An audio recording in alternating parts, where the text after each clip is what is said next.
কাঁচকলা রান্না করব, তার জন্য এই কাঁচকলাগুলো নিয়েছি। এখন এগুলো ভালোভাবে কেটে নেব। কাঁচকলাগুলো খোসা ছাড়িয়ে নিচ্ছি আমি।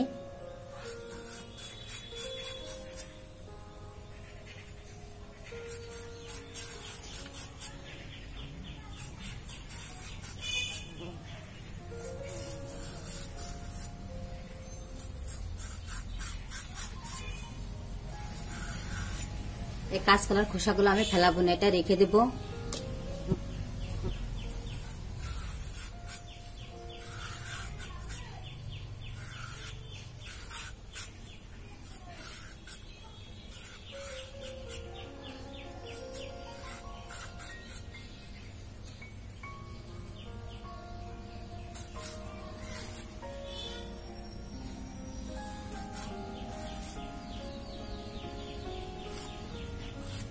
যেমন পিস করে কাঁচকলাগুলো কেটে নিচ্ছি। আমি সবগুলো কাঁচকলা এভাবে কেটে নিয়েছি।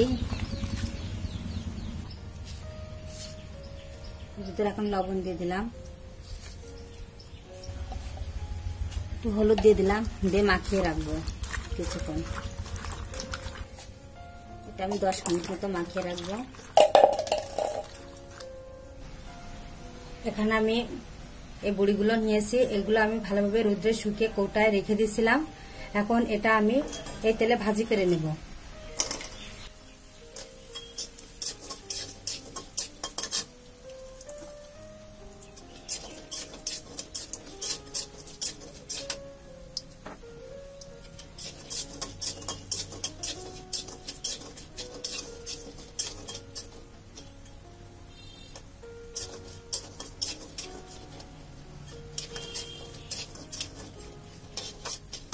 এটা ভাজি হয়ে গেছে, এখন এটা আমি উঠিয়ে নেব।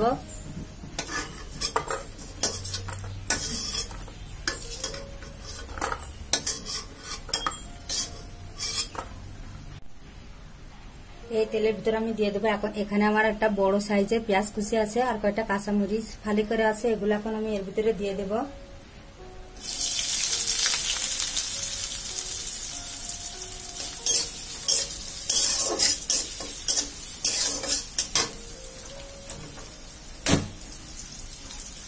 তেলটা একটু গরম হয়ে গেছিল, তার জন্য গ্যাসটা অফ করে রাখছিলাম। এখন আমি গ্যাসটা আবার অন করে দিলাম।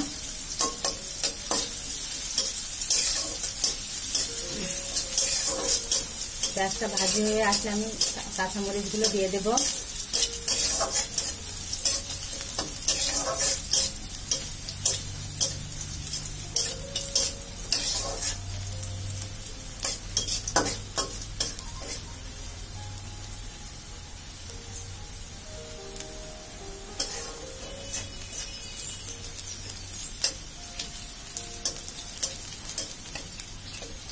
গ্যাসটা ভাজি হয়ে গেছে, এখন আমি কাঁচামরিচের ফালিগুলো দিয়ে দিলাম।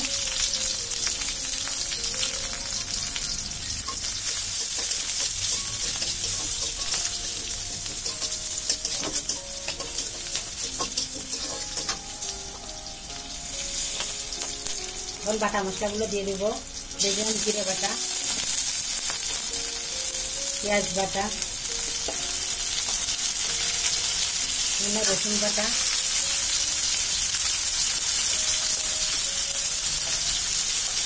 কাঁচামরিচ বাটা।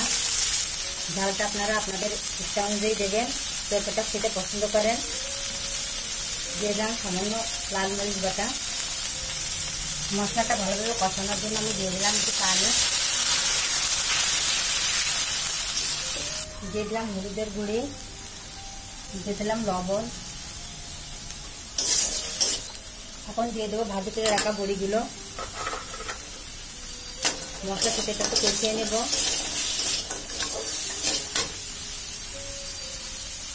মশলাটা আর একটু কষানোর জন্য আর একটু পানি দিয়ে দিলাম আমি। মশলাটা যতটা ভালো কষানো হবে তরকারিটা ততটা মজা লাগবে। ঢাকা দিয়ে দিলাম।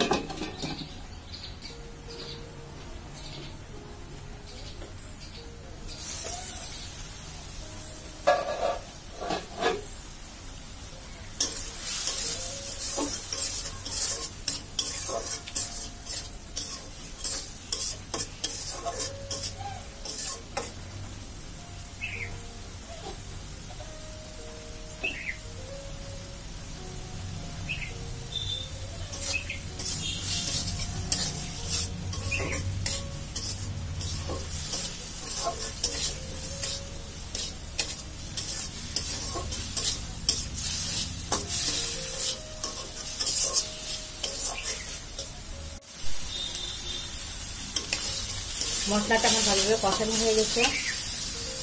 এখন আমি পানি দিয়ে দিলাম।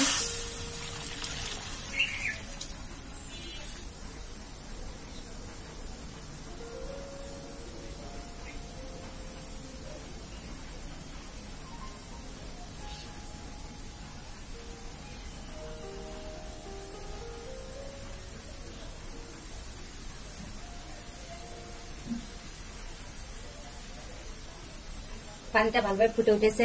এখন আমি ভালোভাবে পরিষ্কার করে ধুয়ে রাখছিলাম এই কাঁচকলাগুলো, এটা আবার আরেকবার ধুয়ে আমি এখন এর ভিতরে দিয়ে দিলাম।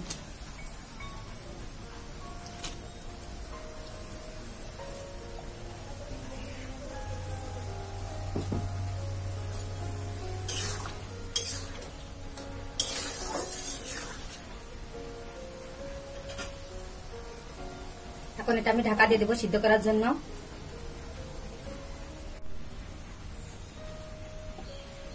ঢাকাটা নামিয়ে নিলাম।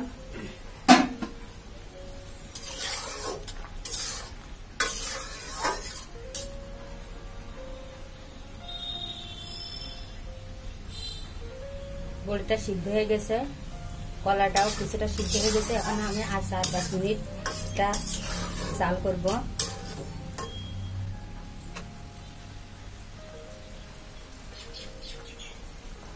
তারপর আমি ঢাকা দিয়ে দিলাম 2-3 মিনিটের জন্য। ঢাকাটা উঠিয়ে নিলাম।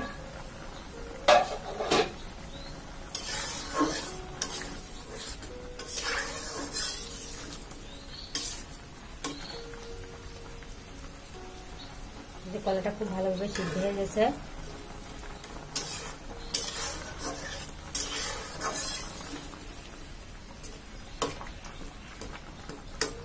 নুনভাবে একটু চেপে দেবেন, তাহলে ঝোলটা একটু সামান্য একটু ঘন হবে।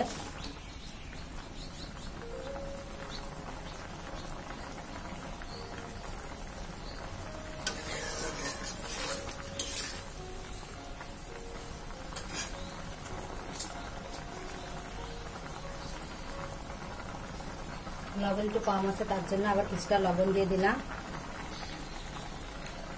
এখানে জিরা আর শুকনো মরিচ খালি খোলা আমি ভাজি করে নিয়েছিলাম, নিয়ে এটা গুঁড়া করে রেখেছি। এখন এটা এর ভিতরে দিয়ে দিলাম।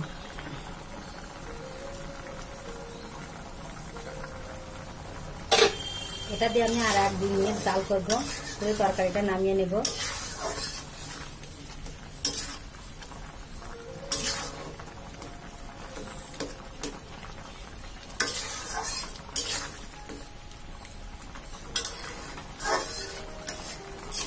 বড়িটা আমি সবার আগে দিয়েছিলাম এই কারণে, কারণ আমার বড়িটা সিদ্ধ হতে সময় নেয়, তার জন্য আমি কষানোর সময় বড়িটা দিয়েছি। যাদের বড়িটা মাছ তরকারিতে দিলে সিদ্ধ হয়ে যায় তারা তেমন ভাবে বড়িটা ব্যবহার করবেন। ঝোল আপনারা আপনাদের ইচ্ছা অনুযায়ী রাখবেন, যতটা পছন্দ করেন। আমি আর একটু জাল হলে এটা নামিয়ে নেব।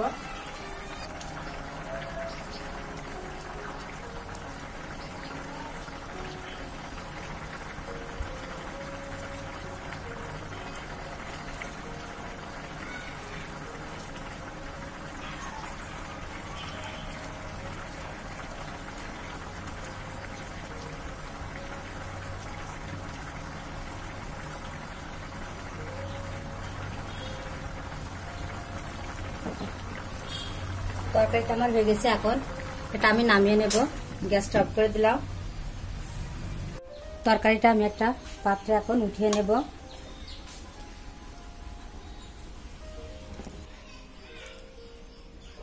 তৈরি হয়ে গেল আমার মজাদার কাঁচকলা বড়ির তরকারি। বাসায় যারা কাঁচকলা পছন্দ করে না তাদের জন্য আপনারা এমনভাবে রান্না করে দিতে পারেন, তাহলে পরিবারের সবাই খুব পছন্দ করে এটা খাবে। কাঁচকলার প্রতি তাদের আর অরুচি থাকবে না। আর বড়ি কাঁচকলার স্বাদই তো আলাদা, এটা অন্যরকম টেস্ট হয়। আপনারা এমনভাবে বাসায় তৈরি করে দেখবেন কেমন হয়। দেখেন বড়িগুলো আমার খুব ভালো সিদ্ধ হয়েছে, অনেক বড় বড় হয়ে ফুলে উঠেছে। আমার এই ভিডিওটা যদি আপনাদের ভালো লেগে থাকে তাহলে ভিডিওটিতে একটি লাইক করবেন, কমেন্টস করবেন, ভিডিওটি শেয়ার করবেন এবং আমার চ্যানেলে নতুন নতুন ভিডিওগুলো সবার আগে আপনারা পাওয়ার জন্য আমার চ্যানেলটি সাবস্ক্রাইব করবেন এবং পাশে থাকা বেল আইকনটি চালু করে দেবেন। ধন্যবাদ।